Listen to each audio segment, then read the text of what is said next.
ఖజానా ఖాళీ అయింది. ఇవి కూడా తీసుకెళ్ళండి, ప్రజలకు పంచిపెట్టండి, వాళ్ళని బ్రతికించండి. ప్రభు.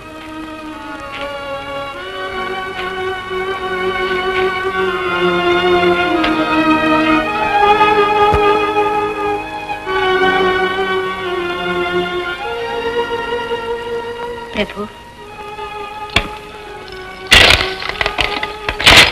గౌరీ, గౌరీ, ప్రభు, ఇదిగో మంత్రి గారికి అందుకే తొందరగా వెళ్ళి.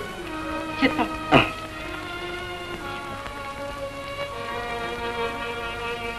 దేవి,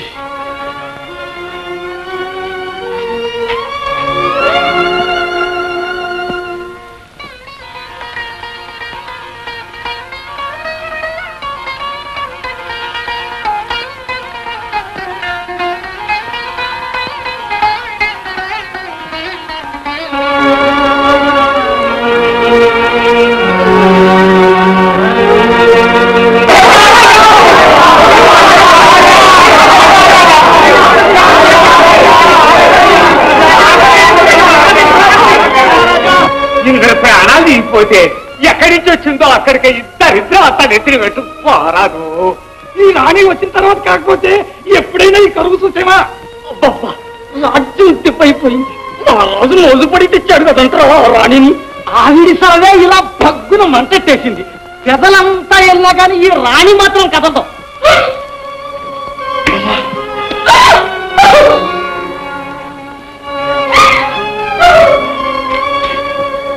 కడుపు గాలిన ప్రజలు,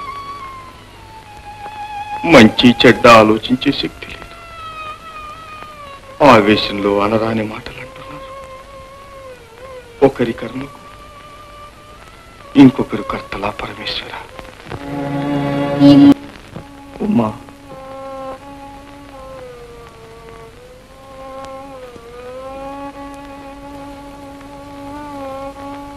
ప్రభు, మా అన్నయ్యకు మరో ఉత్తరం రాస్తాను.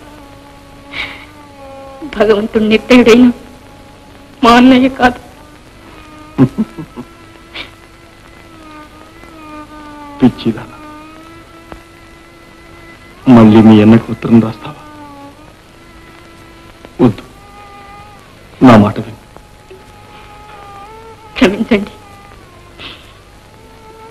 ఇదే మా అన్నయ్యకు రాసే కడసారి లేక. ఇది వరకు రాసిన ఉత్తరాలకు ఫలితం చూడనే చూశావుగా, ఇంకా ఎందుకు? ఏమో, ఆ ఉత్తరాలు మా అన్నగారికి అందలేదనే నా అనుమానం. కలబోసి పెట్టిన ఉట్టి వంకే చూసినట్టుంది. అయినా నీ అభిష్టం నేను ఎందుకు కాదనాలి? అలాగే కానీ వెళ్ళు.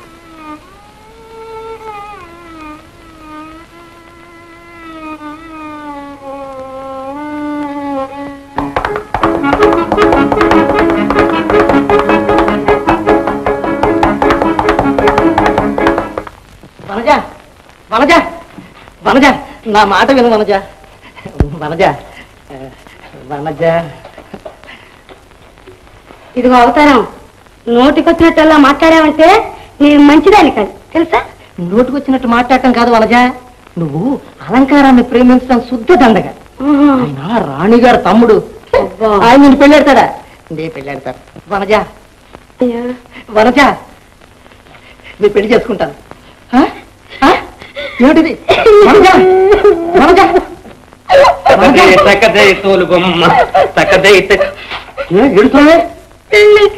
పెళ్లి చేసుకుని మనకే నన్ను ఇప్పుడు చూడలేడా? అయితే చంపేస్తాను. అదే వానే చంపేస్తాను నిన్ను చంపేస్తాను. ఎందుకు ఎందుకు పెళ్లి చేసుకుంటాను? నువ్వెవరు? నేను ఎవరన్నా? నేను మహారాణి తమ్ముడిని. నేను మహారాణి తమ్ముడిని. నా ఇష్టం చేసుకుంటాను. చేసుకుంటావు. ఏం చేస్తావు? ఏం చేస్తా? నిన్ను చంపేస్తాను. ఏది చూద్దాం. నువ్వు రాణిగారు తమ్ముడు అని ఊరుకున్నావు. కత్తి పెట్టారంటే నువ్వు కనబడవు తెలుసా? క్షత్రియ బిడ్డ, క్షత్రియ బిడ్డ. అలాగే ఇవాళ చేస్తాను. అలంకారం నీ సంగతి ఇవాళ చేస్తాను. మళ్ళీ మాట్లాడేవా? మళ్ళీ కనబడవు. అసలే మాట్లాడేవా? అసలే కనబడవు. అలంకారం, అలంకారం, అలంకారం. అవుతానండి. అదే అవుతాను. నీ సంగతి తెచ్చేసాను. చంపేస్తాను. మహారాజు గారు ఎక్కడ? రాయదుర్గం నుంచి వచ్చాను. మహారాజు గారిని చూడాలి.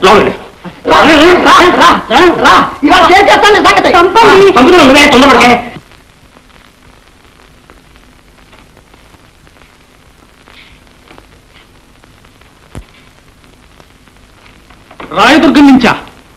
మా సోదరి ఉమాసుందరి దేవి దగ్గర నుంచా? ఎంతకాలమైంది?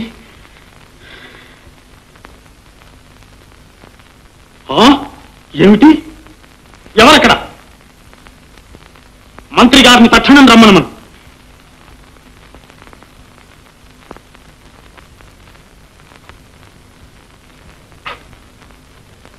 ఏం ఆశ్చర్యం! రాయదుర్గం నుంచి ఎన్నో వర్తమానాలు పంపారట, ఒక్కటైనా మాకు అందలేదే. సెలవు మహారాజా. ఏమిటండి అవతారం గారు? రాయదుర్గం నుంచి మాకెన్నో లేఖలు వచ్చాయట, అవన్నీ ఏమైనట్టు? నాకు తెలియదు మహాప్రభు. తక్షణం తెలుసుకోవాలి. నాకేం తెలియదక్క. మీ ఇద్దరిని ఏం చేసినా పాపం లేదు. మదోన్మత్తురై కళ్ళు మూసుకుపోయి ఆ వార్తాహరుని మహారాజు దగ్గరికి వెళ్ళనిచ్చాను. నేను కదక్క, ఉన్నాడుగా మా మంత్రి అవుతారు. దుర్భిక్షంలో అలమటిస్తూ మా సహాయం అపేక్షించి మా సోదరి మాకు లేఖలు వ్రాయడం ఏమిటి? అవి మాకు అందకపోవడం ఏమిటి? ఈ సందర్భంలో సమగ్రమైన విచారణ జరిగి తీరాలి. దోషి ఎవరైనా సరే కఠిన శిక్ష విధించి తీరాలి. మేమే స్వయముగా రాయదుర్గములకు పోవలసి ఉంది.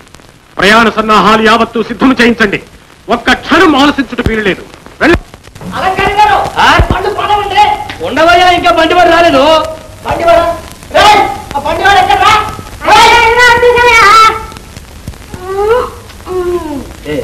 ఉండవయ్యా, ఇంకా రాలేదు.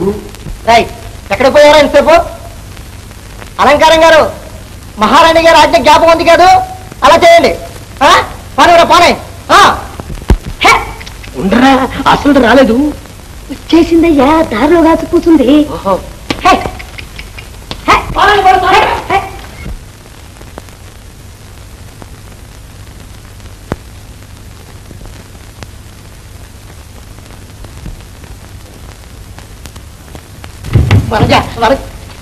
నువ్వా? ఏమిటి దౌర్జన్యం? అమ్మగారితో చెప్తాను, ఉండండి.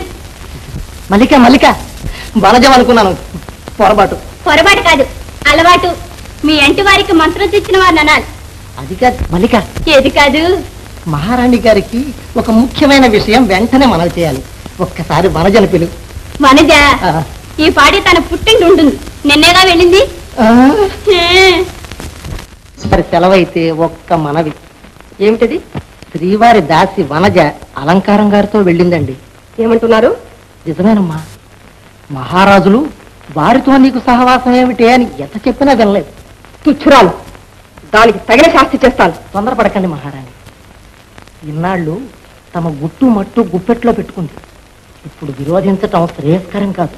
కాబట్టి తమ సెలవైతే వనజన్ నేను వివాహం చేసుకుంటాను. దాంతో దాని ఆట కడుతుంది.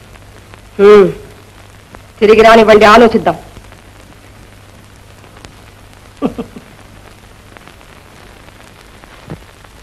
ఏమండా, అల్లుడి గారు అమ్మ వచ్చారు.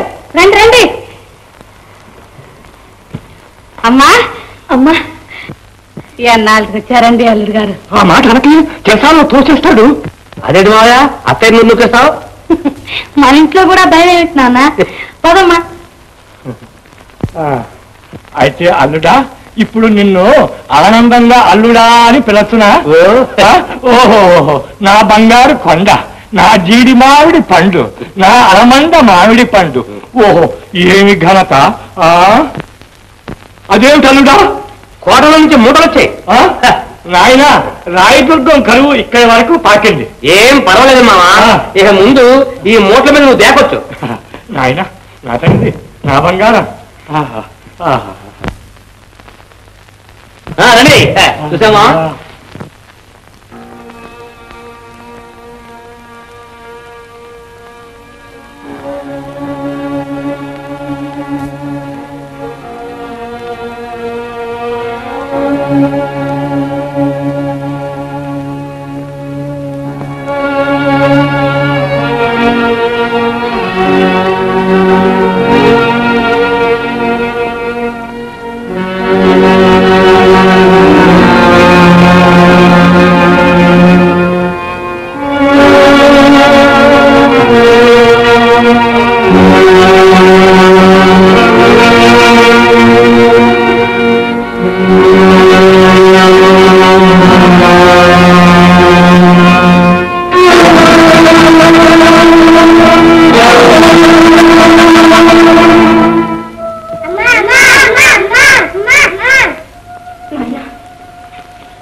ఆకలి ఒక్క క్షణం వెళ్ళి ఆడుకున్నాయి. ఆకలి వేసుకుంటే ఎలాగమ్మా ఆడుకునేది?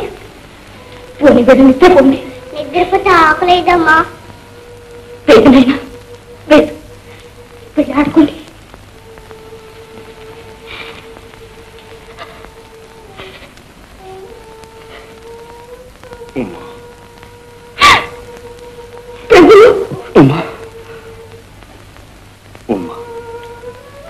ప్రభు పిల్లల కూడా చూడలేకుండా ఉన్నాను. మీరు సెలవిస్తే వాళ్ళని మా పుట్టింటికైనా తీసుకువెళ్తాను. వద్దు ఉమా. ఉమా, నా మాట కలిమి ఉన్నప్పుడు బంధువుల ఇంటికి వెళితే గౌరవం దక్కుతుంది. పేదరికంలో వెళితే మర్యాద దక్కదు. బంధువుల చేత అవమానించబడేదానికంటే చావటం మేలు. అమ్మా అమ్మా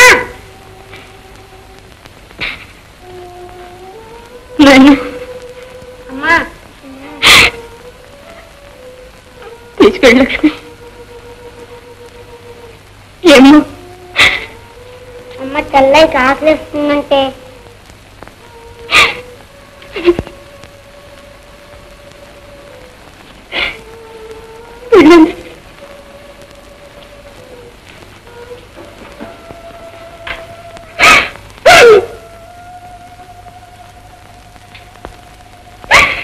విచారించకు దేవి, విచారించకు.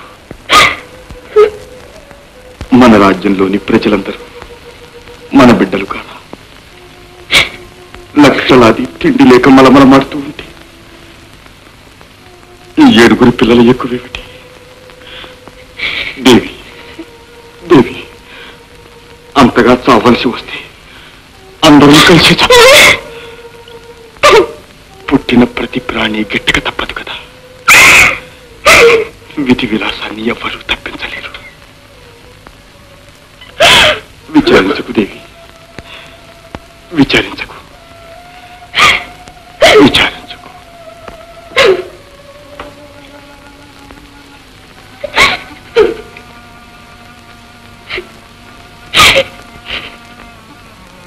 గౌరీ అమ్మా క్షమించండి. బిడ్డలకింత అన్నం తెచ్చాను. అమ్మ తిప్పించండి. గౌరీ, నీ ఉదారత్వానికి చాలా ఆనందమైంది. పెద్దదాన్ని మరి నువ్వేమవుతావు? నువ్వు తిను. మహారాజు కుమారుని అలా మాడిపోతుంటే నా మండి ప్రాణానికి ఏమొచ్చింది? మన్నించండి.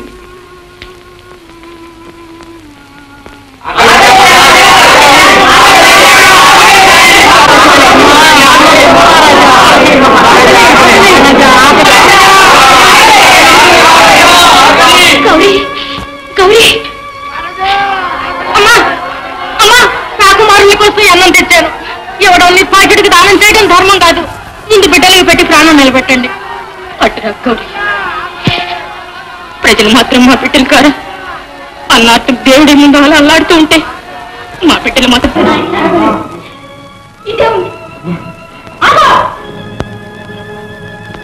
ఈ పాపిష్టి ముఖం చూస్తే 7 జమాలకు అన్నం పుట్టదు.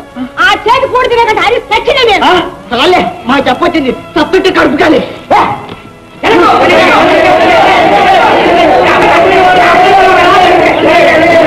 ఎప్పుడైనా ఈ శని విరగడైతే గాని మన రాజ్యం బాగుపడదురా. రాణి అంటారు రాణి. పెద్దలంతా చచ్చిపోతా ఉంటే రాజమందిరంలో కూకుని కులుకుతా ఉంది కులుకుడు.